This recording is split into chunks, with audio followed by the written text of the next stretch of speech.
right, so we're going to prove that in the same circle or in congruent circles, two minor arcs are congruent if and only if their corresponding chords are congruent. So we're going to prove that arc FG is congruent to arc JH if and only if segment FG is congruent to segment JH. So let's start this proof. Okay, so of course this is an if and only if, so we're going to do P implies Q. We're going to assume arc FG, right, is congruent to arc JH. Okay, so as you can see down here, I drew, so draw a radii FL, GL, JL, and HL. Okay, I drew these radii because since they're radii, I know FL is congruent to GL, which is congruent to JL, which is congruent to LH, right?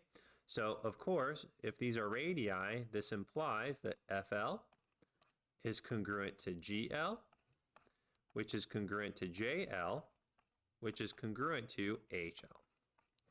Okay? Now, I also assume that arc FG is congruent to arc JH. So if I have arc FG, let me fix that. FG is congruent to arc JH, right? Their corresponding angles, their corresponding central angles are congruent. This implies that angle FLG is congruent to angle JLH. And hopefully you can see now these two triangles are congruent by side angle side, right? So I have FL is congruent to JL. I have angle FLG is congruent to angle JLH.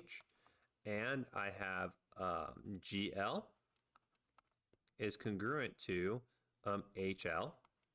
So these three things together imply by side angle side that triangle FLG is congruent to triangle JLH.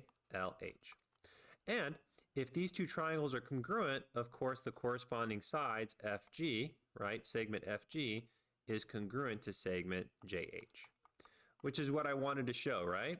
I wanted to show if these two arcs are congruent, then those two segments are congruent.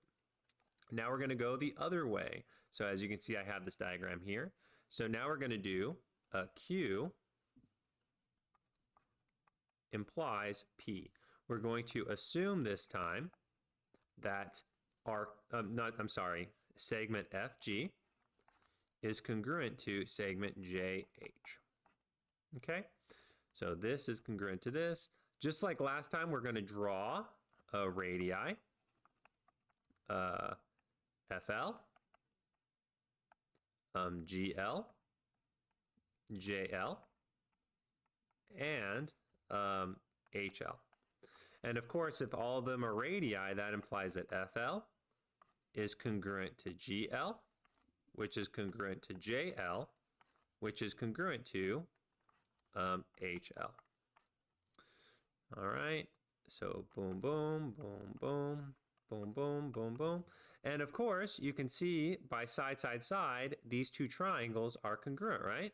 So we have FG is congruent to JH by the assumption, right? And then by construction of the radii, we have FL is congruent to JL. Oh, let me fix that. JL. And GL is congruent to HL.